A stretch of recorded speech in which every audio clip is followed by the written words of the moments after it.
नमस्कार दोस्तों, सारांश सिविल एकेडमी के ऑफिशियल यूट्यूब चैनल में आपका फिर से बहुत बहुत स्वागत है। पिछले दो वीडियो में हमने हिस्ट्री के पार्ट किए थे, जिसमें हम लोगों ने कुछ चार्टर एक्ट डिस्कस किए थे और ये देखा था कि पहली बार चार्टर कब इशू हुआ था, उसके क्या क्या कारण थे। इन कारणों पर चर्चा कर ली थी और कुछ चार्टर एक्ट हमने डिस्कस किए थे और उसमें हम लोग जहां तक पहुंचे थे उसमें यह था कि दो कंपनियां पहले बन गई थी, उसके बाद डच वाला मामला आया और फिर वो दो कंपनियां मिलाकर एक कंपनी बना दी गई। क्लियर? ठीक है, आज उसी क्रम में हम लोग अपने वीडियो को आगे बढ़ाते हैं और क्या क्या चार्टर एक्ट इशू किए गए, उसमें क्या क्या कंपनियों को शक्तियां दी गई, उस बारे में हम लोग चर्चा करेंगे। ठीक है, तो समय नहीं बर्बाद करते हैं और सीधे चलते हैं अपने वीडियो पर। और इस वीडियो में चर्चा करेंगे हम लोग चार्टर एक्ट 1661 की। ठीक है, तो चलिए देखते हैं प्रावधान क्या थे और इसके कारण क्या क्या थे। आप लोगों को पता है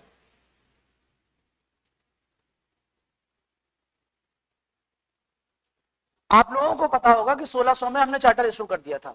उसके बाद कंपनी को व्यापार करने की हमने अनुमति दे दी थी। ठीक है, किसने? हमने का मतलब क्या हुआ? ब्रिटेन की महारानी ने। उसके बाद क्या होता है कि जब कोई कंपनी किसी बाहर व्यापार करने जाती है तो उसको वहां के शासकों से, जो जहां पर वो व्यापार करने गई है, उससे कुछ नेगोशिएशंस करनी होती है, कुछ समझौते करने होते हैं और कई मुसीबतें आती हैं। तो जब कंपनी ने देखा कि वो लगभग 60 वर्षों तक व्यापार कर चुकी है तो उसके बाद उसको कुछ समस्या आई। और वो क्या समस्या थी, तो इसको हम लोग सबसे पहले देखते हैं। इसमें कह रहा है company spent 60 years of trade. Company ने 60 सालों तक व्यापार किया, कहां पर? इंडिया में। और facing of some problem control over Englishman who were not the workers of the company. ये कह रहा है कि जब 60 वर्षों तक उन्होंने व्यापार कर लिया तब उनको एक समस्या समझ में आई कि भारत में जब हम व्यापार कर रहे हैं तो कुछ ब्रिटिश के नागरिक ऐसे हैं जो यहाँ व्यापार कर रहे हैं, वो उन्हीं ब्रिटिश की कॉलोनी में ही रह रहे हैं, लेकिन उस पर कोई कंपनी का नियंत्रण नहीं है। ठीक है, और उस पर कोई भी नियंत्रण ना होने के कारण उनके व्यापार में समस्या हो रही थी। क्लियर? ठीक है, आगे देखते हैं। But they were trading Indian territories and were residing in British colonies. लेकिन वो फिर भी भारत के साथ व्यापार कर रहे थे और ब्रिटिश की जो कॉलोनी थी उसमें वो रह रहे थे। क्लियर? चलिए आगे देख लेते हैं। आगे कह रहा है देयरफॉर, इसलिए company put on the demands before the British king. तो अब जब इनको समस्या हुई तो इन्होंने चार्टर अपना जारी किया था, किससे? जो वहां के रानी थी, लेकिन अब वहां पर राजा आ चुके थे, रानी के स्थान पर राजा थे। तो अब इन्होंने क्या कहा? उनसे डिमांड करी कि ऐसे तो नहीं चल पाएगा, क्योंकि बहुत सारे ब्रिटिश नागरिक है जो हमारी बात नहीं मानते, उन पर हमारा नियंत्रण नहीं है, तो आप हमें कुछ और शक्तियां दीजिए जिससे हम उन पर नियंत्रण स्थापित कर सके और अपने व्यापार को सुचारू रूप से चला सके। अब किससे डिमांड करी? ब्रिटिश किंग से। To make some legal instrument, इन्होंने कहा कुछ वैधानिक प्रोविजन ऐसे करिए फॉर कंट्रोलिंग देयर कॉलोनीज, जो कॉलोनी इंडिया में स्थापित करी है उस पर वो नियंत्रण कर सके। अभी तक जो उनको चार्टर इशू हुए थे उसमें कंपनी को रेगुलेट करने के थे, लेकिन कोई कॉलोनी रेगुलेट करने के लिए लीगल प्रोविजन नहीं थे। तो उन्होंने कहा कि ऐसे आप लीगल प्रोविजन करिए जिससे हम अपनी कॉलोनीज को रेगुलेट कर सके और जो उसके संस्थान है and it institution and penalize that person who were interloper. Interloper का मतलब हुआ जो कानून तोड़ते हैं उनको हम सजा दे सके। फिर समझ लीजिए, जब इनको दिक्कतें आई तो उन्होंने कहा कि आप ऐसा हमें कानून दीजिए, ऐसे हमारे लिए लीगल प्रोविजन करिए जिससे हम लोग क्या कर सके, जो कानून तोड़ते हैं उन पर नियंत्रण कर सके, उनको सजा दे सके, और साथ में क्या हुआ, जो हमने कॉलोनीज बनाई है अपनी भारत में उस पर भी हम नियंत्रण कर सके। ठीक है, तो इसके बाद क्या किया गया? 1661 में एक चार्टर इशू किया गया 3 अप्रैल 1661 को। इस चार्टर को नाम दिया गया जुडिशियल चार्टर, न्यायिक चार्टर। तो अगर आपसे एग्जाम में पूछा जाए कि कौन सा चार्टर अधिनियम है जिसे जुडिशियल चार्टर के नाम से जाना जाता है, तो वो चार्टर है आपका 1661 वाला चार्टर। क्लियर? आगे देखते। अब कह रहा है इसमें क्या क्या प्रावधान किए गए। आप लोगों को पहले वीडियो में हमने बताया था कि जो कोर्ट ऑफ डायरेक्टर थे उनका जो चुनाव होता था वो जनरल कोर्ट में होता था, सामान्य अदालत में होता था। तो क्या कर दिया गया? अच्छा, उसमें कई लोग मत डालते थे। ठीक है, तो उसको भी हमें नियंत्रित करना था। तो पहला जो लीगल प्रोविजन दिया गया कि recognize the joint stock principle, जो ज्वाइंट स्टॉक प्रिंसिपल है उसको मान्यता दी गई। उसके बाद कहा गया by giving one vote in general vote to a member for each share of 500। ये कह रहा है कि 500 पाउंड का जिसका शेयर होगा, उस जिस भी व्यक्ति का 500 पाउंड का एक शेयर होगा, तो प्रत्येक 500 पाउंड के शेयर के लिए उसको एक मत दिया गया। ठीक है, कंपनी में जिसका स्टॉक 500 पाउंड का है उस व्यक्ति को एक 500 स्टॉक के शेयर के लिए एक वोट दिया गया। कहां पर? जो जनरल कोर्ट होती थी। क्लियर हो गया? उसके बाद कह रहा है granted company the large power of government. इसके बाद सरकार की जो और शक्तियां होती हैं वो भी कंपनी को दे दी गई। आगे कह रहा है empowered the company to appoint governor and council to decide civil and criminal cases of all the person of the company। ठीक है, ये कह रहा है कि जो कॉलोनीज भारत में उन्होंने बनाई थी, वहां पर एक उनको अनुमति दे दी गई कि उसके लिए वो एक गवर्नर और उसकी काउंसिल का निर्माण करेंगे। यही गवर्नर की काउंसिल जो है ये हमारे आगे चलकर बहुत इंपॉर्टेंट हो जाती है, और यही गवर्नर हमारे जो आपने नाम सुने होंगे लॉर्ड क्लाइव आए, उसके बाद विलियम वेंटिक आए, और उसके बाद वॉरेन हेस्टिंग आए, इन सब गवर्नर के नाम सुने होंगे। तो वही यही काउंसिल है। ये जो काउंसिल बनाने की, गवर्नर और उसकी परिषद बनाने की जो शक्ति मिली थी वो मिली थी 1661 के चार्टर से। क्लियर? और ये क्यों दी गई थी? क्योंकि इन्होंने यहां कहा था कि हमें कॉलोनीज अपनी नियंत्रित करनी है, तो उसके लिए आप प्रावधान करिए। तो एक तो जो पहले प्रावधान था वो केवल जनरल कोर्ट में जो होता था उसमें डायरेक्टर चुने जाते थे, जो हमने बताया था 24 डायरेक्टर और एक आपका जो होता उसका चीफ होता था, तो कुल 25 लोगों को, वो कंपनी रेगुलेशन के लिए था। लेकिन कॉलोनी रेगुलेशन के लिए क्या कहा गया कि जो भी आपकी भारत में कंपनी है, जो भी भारत में आपकी फैक्ट्री है, ठीक है, उसमें क्या करना है, उसके नियंत्रण के लिए, वो लोकल नियंत्रण के लिए आपको एक गवर्नर और उसकी काउंसिल परिषद का निर्माण करने की शक्ति दी जाती है। आगे देख लेते हैं।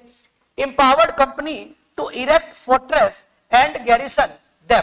कह रहा भारत में उनको जो कॉलोनीज थी उन कॉलोनी में किले बनाने और उसकी सुरक्षा के लिए प्रावधान करने की भी शक्ति 1661 के चार्टर से दे दी गई। आगे कह रहा है to send ship of war men and munition to their settlement. ठीक है, and make war peace to non Christian power in the east. इसमें और कह रहा है कि अगर आपका किसी का आपको किसी के साथ युद्ध करना है या युद्ध की स्थिति आती है, तो आप यहां से नौसेना के जो जहाज होते हैं, जो वॉरशिप्स होती हैं, उनको आप भेज सकते हैं, गोला बारूद भेज सकते हैं, और जो आप चाहे तो सेना मतलब जो व्यक्ति, जो मैन पावर आपको चाहिए वो भी आप भेज सकते हैं। किसके लिए? जो आपकी फैक्ट्री है उसकी सुरक्षा के लिए, और किसके साथ? नॉन क्रिश्चियन पावर, यानी कि जो गैर ईसाई शक्तियां हैं उनसे निपटने के लिए। आपको अगर लगता है कि आपके सेटलमेंट में कोई समस्या है तो आप युद्ध पोत भेज सकते हैं, और उसके बाद आदमी भेज सकते हैं, और गोला बारूद भी भेज सकते हैं। क्लियर हो गया? आगे वाले पॉइंट देखते हैं। अगला बिंदु क्या कह रहा है, अब इसी चार्टर एक्ट से एक चीज और कह दी गई, ये कह दिया गया कि जो मोनोपोली है कंपनी की, जो कंपनी की मोनोपोली है, मोनोपोली का मतलब होता है एकाधिकार, कोई दूसरा नहीं किया जाएगा। कह रहा है trading monopoly of the company was reaffirm. फिर से कंफर्म कर दिया गया कि कंपनी का जो ईस्ट में व्यापार करने का एकाधिकार होगा वो किसका होगा? कंपनी का होगा। They might seize unlicensed person and send them to England where they might suffer such punishment as law would allow. कह रहा है कि अगर कोई इलीगल व्यापार वहां पर करता है, वो जो पॉइंट बताया था कि वहां के जो इंग्लिश मैन है जो व्यापार कर रहे थे उनको भी नियंत्रित करने के लिए या उनको पनिश करने के लिए मानी थी, तो वो कह दिया गया कि आप अगर ऐसा कोई व्यक्ति है जो वहां इलीगल व्यापार कर रहा है भारत में, ठीक है, आपसे लाइसेंस उसने नहीं लिया है, तो आप उसको क्या करोगे? आप उसको पकड़ के भेज दोगे हमारे पास, और जो हमारे देश में आने के बाद जो इंग्लिश कानून इजाजत देते हैं उसके हिसाब से उसको सजा मिलेगी। क्लियर हो गया?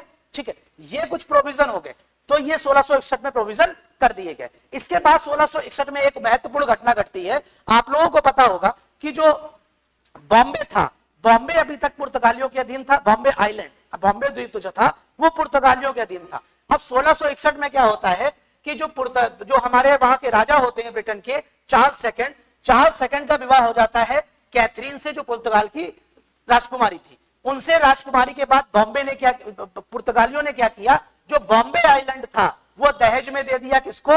वो दे दिया चार्ल्स को। यानी कि पूरा बॉम्बे का द्वीप दे दिया किसको?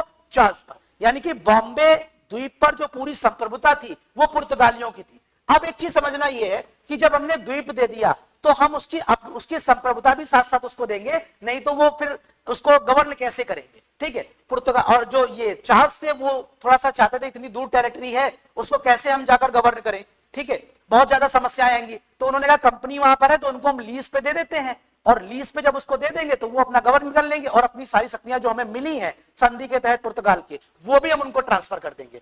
लेकिन ये इनको मिला 1661 में। तो 1661 की दो प्रमुख घटनाएं हो गई। एक तो चार्टर इशू किया जिसमें कंपनी में की फैक्ट्री बनाने, किलेबंदी करने, वॉरशिप बेचने और गैर ईसाई राजाओं के साथ, शासकों के साथ नेगोशिएशन करने, ठीक है, और उसके बाद वहां के जो व्यापारी इलीगल व्यापार कर रहे हैं उनको वापस इंग्लैंड भेजने की शक्ति तो दे दी गई। इसके बाद एक चार्टर और इशू होता है, वो इशू होता है 27 मार्च 1668 को। इसमें क्या किया गया कि जो ब्रिटिश टेरिटरी थी ये 1668 को ट्रांसफर कर दी गई कंपनी को, और इसका रेंट कितना रखा गया, केवल 10 पाउंड। यानी कि ब्रिटिश की पूरी टेरिटरी कितने को मिल गई, उसको 10 पाउंड, यानी कि 10 पाउंड में उसको पूरा भारत का एक द्वीप मिल गया जिसको हमने नाम दिया बॉम्बे द्वीप। आगे क्या कह रहा है, granted a charter authorizing the company to make law for good government of the Bombay, to exercise judicial power over its inhabitant and to exercise martial law during rebellion and mutiny or war। ये कह रहा है कि जब किसी के पास कोई भूमि होती है तो उस भूमि पर पूरे अधिकार जो संप्रभुता होती है, तो कोई भी कानून बनाने, न्याय करने, यानी विधायी और न्यायिक शक्तियां जो होती है वो उस व्यक्ति के पास होती है जिस जगह की उसके पास संप्रभुता है। तो इसमें कह रहा है कि जब कंपनी को बॉम्बे ट्रांसफर कर दिया गया तो उसको अपनी ये संप्रभु स्थापित दे दी गई, कंपनी को यह संप्रभु शक्ति चार्ल्स ने दे दी 1668 के चार्टर द्वारा कि वो चाहे तो बॉम्बे के लिए एक कानून बना सकती है। यानी जो विधायी शक्तियां प्राप्त थी वो विधायी शक्तियां भी किसको दे दी गई, कंपनी को। उसके बाद कह रहा है जुडिशियल पावर, यानी न्यायिक शक्तियां भी दे दी गई। अब वहां पर बॉम्बे आइलैंड में जो भी व्यक्ति रह रहे हैं, उन पर जो भी लोग रह रहे हैं, उन पर जो भी न्यायिक शक्तियां होंगी वो किसकी होंगी। वैसे 1661 में जब दहेज मिला था वो तो चार्ल्स की थी, लेकिन चार्टर द्वारा वो शक्तियां किसको ट्रांसफर कर दी गई, कंपनी को। Clear. Company were also empowered to take their services of the king officers and soldier on the island as might be willing to volunteer, thus forming the nucleus of companies for European regiment called Bombay fusiliers. इसमें कह रहा है कि उनको अपनी को एक शक्तियां और दे दी गई कि जो टेरिटरी की आपको सुरक्षा करनी है आपको, तो आप चाहे तो जो राजा हैं, राजा के कोई भी ऑफिसर सैनिक ऐसे हैं या सोल्जर्स हैं या वॉलंटियर्स हैं, उनको आप सेना में भर्ती कर सकते हैं। और ये जो सेना रखने की पहली शक्ति उस चार्टर के तहत मिली वो 1668 में थी। कहां में मिली, बॉम्बे में। बॉम्बे में मिली तो जैसे हम लोग देखते हैं ना कि हमारी जो रेजिमेंट होती, गोरखा रेजिमेंट हो गई, मराठा रेजिमेंट हो गई, वैसे ही कंपनी जो ईस्ट इंडिया कंपनी थी जो हम लोगों ने नाम रखा था, उस ईस्ट इंडिया कंपनी की जो पहली रेजिमेंट बनी वो कहां बनी, बॉम्बे में। पहली यूरोपियन रेजिमेंट कहां बनी, बॉम्बे में बनी, जिसका नाम क्या रखा गया, बॉम्बे फ्यूजिलियर्स। आगे देखते हैं, company were also empowered to exercise judicial power to its evident and exercise martial law, rebellion, mutiny and war. ये हम लोग शायद ऊपर डिस्कस कर चुके हैं। यानी अगर कोई विद्रोह की स्थिति आती है, कोई युद्ध की स्थिति आती है, ठीक है, और या उसके बाद जो सैन्य कानून है उसको लागू करना है, उसकी भी कंपनी जो है वो, उसकी भी शक्ति किसको दे दी गई, वो दे दी गई कंपनी को। क्लियर। तो यानी कि सेना की शक्ति, सैन्य शक्ति, मिलिट्री पावर, जुडिशियल पावर और लेजिस्लेटिव पावर, ये चार्ल्स ने ट्रांसफर कर दी 1668 के तहत। बॉम्बे के लिए बता रहे हैं, मद्रास और कहीं के लिए नहीं, केवल बॉम्बे के लिए बात कर रहे हैं यहां पर। ठीक है, ये शक्ति किसको दे दी गई, दे दी गई कंपनी को। आगे देखते हैं, एक और चार्टर इशू होता है 5 अक्टूबर 1676 को, the power of coining money at Bombay to be called rupees, paisa. ये कह रहा है कि कंपनी को बॉम्बे में सिक्के डालने की भी शक्ति दे दी गई कि अब आप सिक्का बनाकर वहां पर संचालन कर सकते हैं, और उस सिक्के को क्या कहा जाएगा, रुपी। और रुपी मतलब रुपी और पैसा। तो कहां पर दी गई, बॉम्बे में। कौन से चार्टर के द्वारा, 5 अक्टूबर 1676 के चार्टर द्वारा कंपनी को बॉम्बे में सिक्के डालने की अनुमति दे दी गई। क्या इससे पहले कंपनी को अनुमति नहीं थी सिक्के डालने की, थी। वो अनुमति थी जो मद्रास था, मद्रास में उसको क्वाइन, पगोडा के क्वाइन जारी करने की शक्ति थी, पगोडा के क्वाइन ढालने की शक्ति थी। लेकिन ये जो मद्रास वाली शक्ति थी, ये मद्रास वाली शक्ति मिली थी वहां के मद्रास के लोकल शासक द्वारा, लेकिन चार्टर द्वारा जो मिली थी वो कहां की मिली थी, बॉम्बे के लिए। इसको बहुत ध्यान से समझ लेना, ये बहुत माइन्यूट सा डिफरेंस है जो एग्जाम में आपको परेशान कर सकता है। अगर आपसे ये पूछा जाए कि पहली बार कंपनी को सिक्के डालने की शक्ति कहां मिली, तो वो मद्रास में मिली थी, लेकिन वो स्थानीय शासक ने दी थी। अगर पूछा जाए कंपनी को चार्टर द्वारा पहली बार सिक्के डालने की अनुमति कहां मिली, वो मिली जाकर हमें कहां पर, बॉम्बे में। आगे चलते हैं, अब अगला पॉइंट देखते हैं। एक और चार्टर इशू होता है, वो चार्टर इशू होता है 9 अगस्त 1683 को। वो चार्टर इशू होता है 9 अगस्त 1683 को। इसमें कह रहा है, company were given full power to declare, make peace and war with any heathen nation of the Asia, Africa and America within the charter limit। ये कह रहा है इस चार्टर के द्वारा क्या किया गया, कंपनी को किसी भी शक्ति के साथ, जो लोकल राष्ट्र है उनके साथ एशिया, अफ्रीका और अमेरिका में क्या करने की शक्ति दे दी गई कि उनके साथ आप युद्ध की घोषणा कर सकते हैं और शांति समझौता भी कर सकते हैं। And to execute martial law to defence of their board, और अपने किले की सुरक्षा के लिए क्या करना है, मार्शल लॉ, सैन्य कानून भी लागू कर सकते हैं, और विदेशी आक्रमण के विरुद्ध भी, और डोमेस्टिक कोई प्रॉब्लम होती है तो उसके विरुद्ध भी, या डोमेस्टिक विद्रोह होता है उसके विरुद्ध भी उनको शक्ति दे दी गई कि आप सेना का उपयोग कर सकते हैं, आप स्थानीय शासकों के साथ संधि कर सकते हैं, उनके साथ युद्ध की घोषणा कर सकते हैं और उनके साथ शांति स्थापित कर सकते हैं। यह किससे शक्ति दी गई, 9 अगस्त 1683 के चार्टर से। आगे चलते हैं। Also made provision for establishment admiralty court at such place company might direct consisting of a जज and two in civil law and 2 assistant appointed by the company. इसमें यह कहा कि कंपनी को अगर ये लगता है कि किसी स्थान पर हमें एडमिरल कोर्ट की स्थापना करनी है तो वो कर सकता है। किसके मामलों में, सिविल किसके मामलों में एडमिरल कोर्ट की स्थापना कर सकता है, उसमें जो एडमिरल कोर्ट होगी इसमें 3 जज होंगे, 1 प्रमुख और 2 अन्य, यानी कि एडमिरल कोर्ट में 3 जज की संख्या रखी गई 9 अगस्त 1683 के चार्टर से, जिसमें 1 प्रमुख जज होगा और 2 अन्य जज होंगे जो किसके द्वारा अपॉइंट किए जाएंगे, कंपनी के द्वारा। किसके द्वारा अपॉइंट किए जाएंगे, कंपनी के द्वारा। तो ये 6 पॉइंट जो है उसको ध्यान रखना है। ठीक है, आगे देखते हैं। आगे कह रहा है ये 1683 वाला एक्ट हो गया। उसके बाद 1686 में एक एक्ट और पारित, चार्टर और पारित होता है।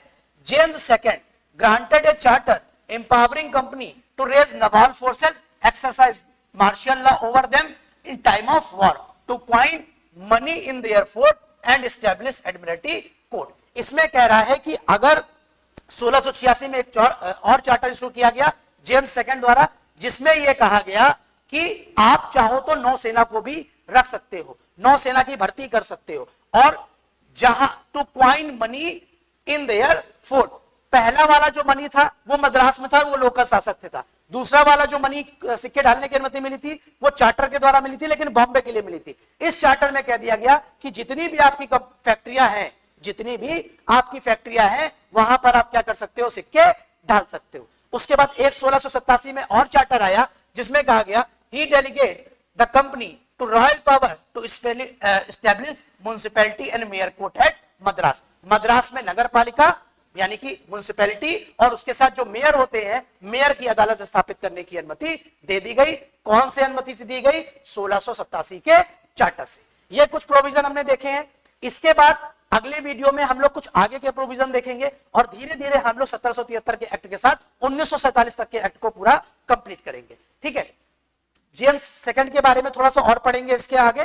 ठीक है, तो आप लोग ये वीडियो देखिए। अगर आप लोग नए हैं, आप लोगों ने पिछला वीडियो नहीं देखा है, तो एक बार इसके जो 2 पार्ट पहले पड़े हुए हैं उन वीडियो को जरूर देख लीजिएगा, ताकि आपकी एक सीरीज कंप्लीट हो जाए और आप आराम से इस चीज को समझ सके। जब बैकग्राउंड क्लियर होगा तो आगे की चीजें अपने आप क्लियर हो जाएंगी। तो तब तक के लिए मिलते हैं नेक्स्ट वीडियो में, तब तक के लिए नमस्कार।